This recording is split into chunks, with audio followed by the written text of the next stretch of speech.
Well, good afternoon, everyone. It's an honor to be here and a pleasure to be part of this symposium. I won't build on the introduction. I mean, the bios are explaining what we did and who we are. Our topic today is Brazilian economic development over the past 2 decades, the country's opportunities, challenges, and a few notes on the environment. It's a very extensive one, so I have to paint with a broad brush. My goal is to provide you with a general overview of the major issues. And slides 1 and 2 will show what I would like to show you if I had the time. But we'll explore some of these issues in the discussion. Okay? I think it's important to put Brazil's recent performance in perspective. After a period of strong growth from the mid-60s to the first oil crisis, the so-called Brazilian miracle, Brazil went through a long period of stagnation, very high inflation, and social hardship. Today, Brazil is the world's 6th largest economy, having overtaken the UK in 2011. How did this happen? Right, and also it's important for it's growing and income distribution is improving, and I think Brazil is one of the few countries of the world where this is happening. In a nutshell, the Brazilian success story stands on the emergence of a broad political acceptance of what we call pragmatic, market-oriented economic policy with a focus on social improvement. This model rests on 3 pillars: a commitment to macroeconomic stability, a stronger commitment to market-oriented policies, but with a continued pragmatic role for the state, and social policies to address the legacy of poverty and inequality in the country, of which the Bolsa Familia, we might talk about it later, is the most widely discussed example. So to put it into context, I'll just show you here like a timeline. I'll leave it here for a while.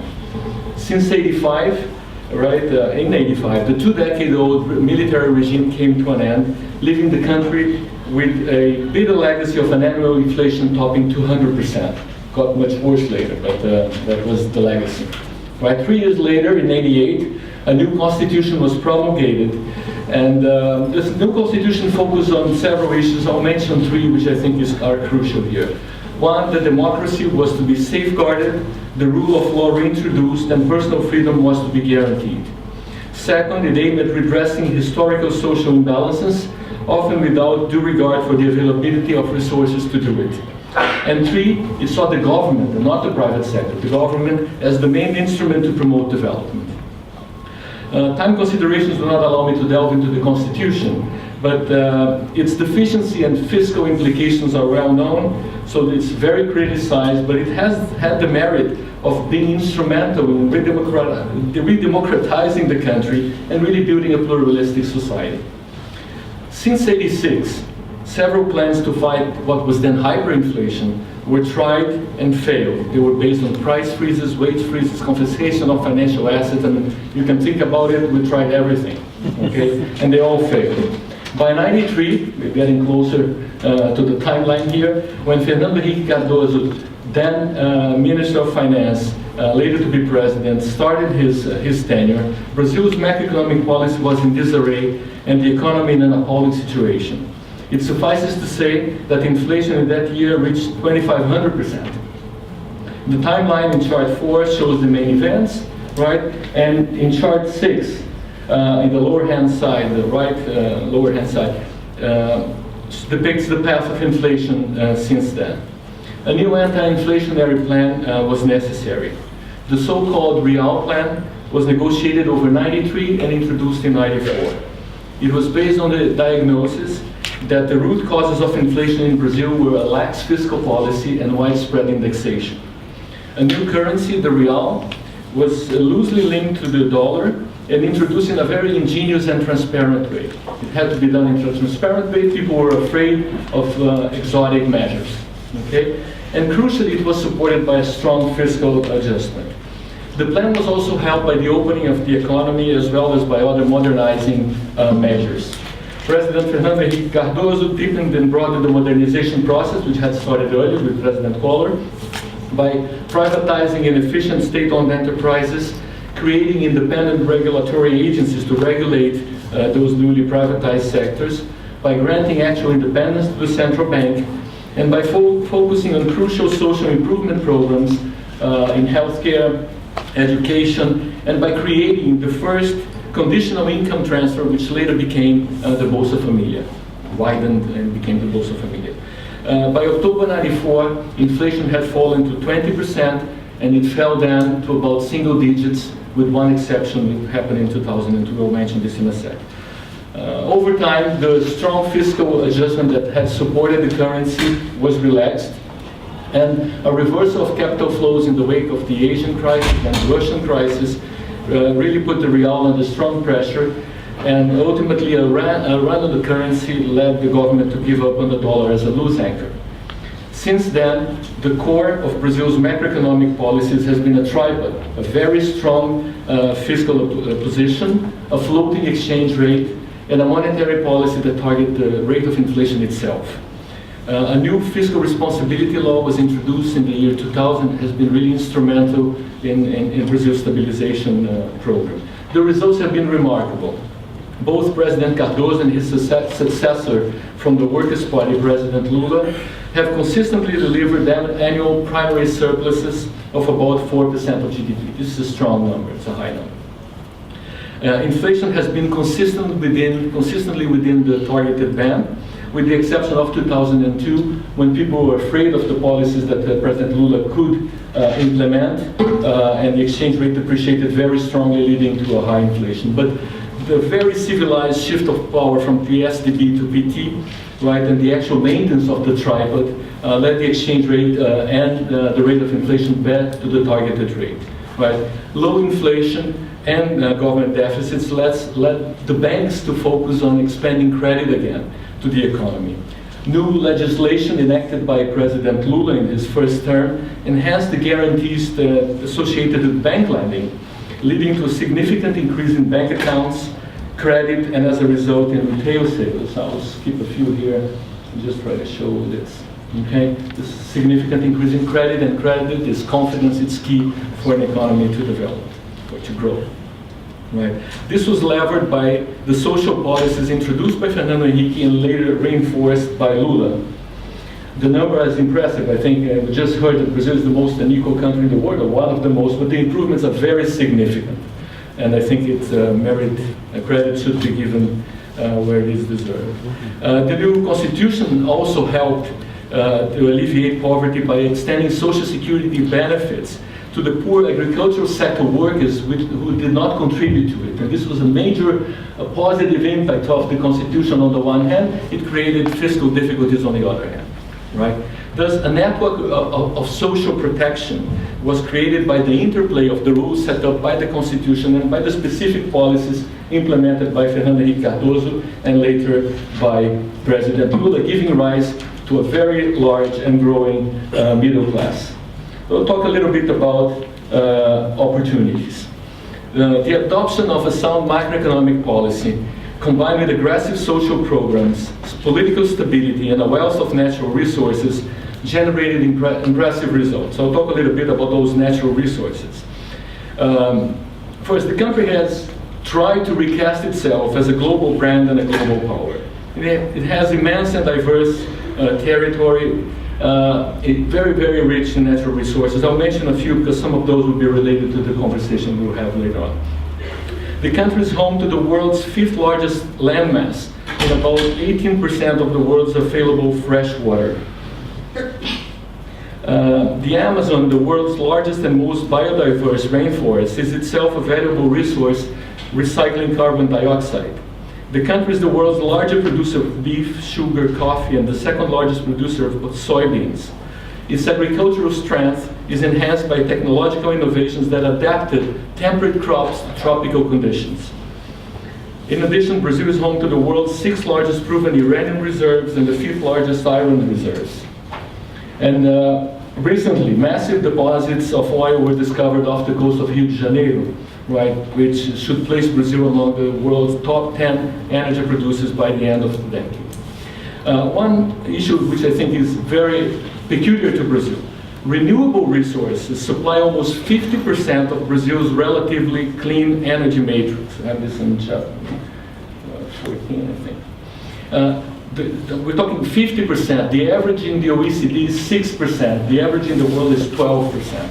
So it's a significant reliance on renewable resources. Sugarcane-based products account for some 20% of this total supply. Hydroelectricity plays an important role, providing between 75% to 85% of Brazil's electricity, depending on the year. Between 2003 and 2011, Brazil's lower middle class, which now accounts for more than half of its total population, grew by 35 million people. It's about France, right, in a few years. And this growing domestic market is helping fuel a very diversified economy. This is a chart of the changes pizza. Brazil is also benefiting from the strength of its corporations, which are achieving global success across a variety of sectors. Finally, we have major projects related to the 2014 World Cup and 2016 Olympics, which are helping and having positive impacts on infrastructure. Now, those resources and attributes have been reinforced by Brazil's ability to capitalize on two long-term global trends. The first is strong commodity demand given by the swelling ranks of the global middle classes. And the second, the imperative of stabilizing the Earth's climate. Brazil is one of the top producers of stuff everyone else needs, from animals, vegetables, and minerals to water, energy, and airplanes. And as a result, the country has emerged as a major exporter of many of these products, and it is poised to take advantage of rising energy prices. In parallel, a growing premium on reducing and sequestering carbon emissions to mitigate the adverse effects of climate change is increasingly favoring Brazil's biofuel and hydropower sectors and may ultimately generate major transfers to preserve its environmentally crucial rainforests. But there are challenges. After growing at an average annual rate of almost 5% from 2004 to 2010, the economy faltered in the last 2 years. The slowdown is caused by mainly domestic reasons. If you look at the region is growing, so it's not an international phenomenon. This is distressing since, as we have just seen, the country has an outstanding potential for growth. Right? But for Brazil to capitalize on its advantages, it will need to address several challenges. Like a modest list would include the need to increase productivity, the furthering of the country's trade integration with the rest of the world, a containment in production costs, the elimination of poverty, the removal of educational and infrastructural bottlenecks, etc. But given my time constraints, I'll focus on one specific issue, the one I see as the main obstacle that Brazil faces today. For me, the key challenge facing the country is the capacity to generate the high saving and investment rates that the integration and transformation process requires. The country's investment rate is just 18% of GDP, and it's not enough to sustain high growth rates. I think we have this on slide 19 here. You can see this in the upper right-hand side. The necessary saving rate is much higher than those the country has enjoyed today. The rate need not reach Chinese or Indian levels, 50, 40%, right? But it has to increase to about 25%. In a country with no tradition of saving. Okay? And the critical issue for me is how to achieve that when the new lower middle class is eager to consume. The poor are asserting their rights to social and economic mobility. Right? And you have to convince those guys not to consume so much and to save, which is not easy. Relying on foreign savings is problematic. Capital flows have a way of reversing at the most inopportune times. Brazil's best hope lies in freeing domestic resources for investment through public sector savings. Right? The government budget, long a source of this saving, is now in much better shape, but a lot more could and should be done. For example, the government must tackle the growth in current spending, particularly the entitlements of current retirees. If you see here on the left-hand side, look how much Brazil spends relative to the average, right? On the population age 60% plus. Now comes, let's say, we are at a crossroads. A lot has been done.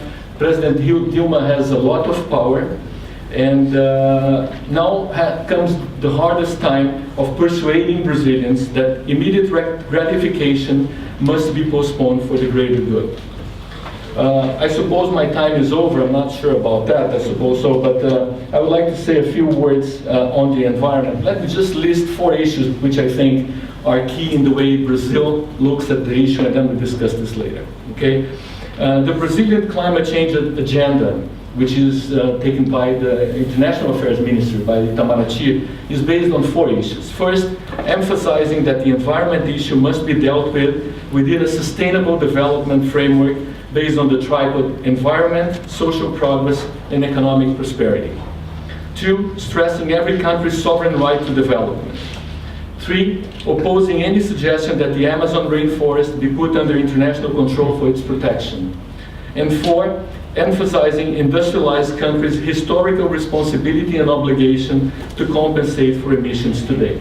We have a few charts here showing the contribution of different countries over time, which is called the footprint and the flow. How much each country and region is contributing to pollution or to the accumulation of carbon dioxide as we go. So I cannot think of any system of ethics which would systematically suggest that those who have contributed less and are contributed less should pay more. So I'll leave it at that, and we tackle the issue again during the discussion. Thank you very much.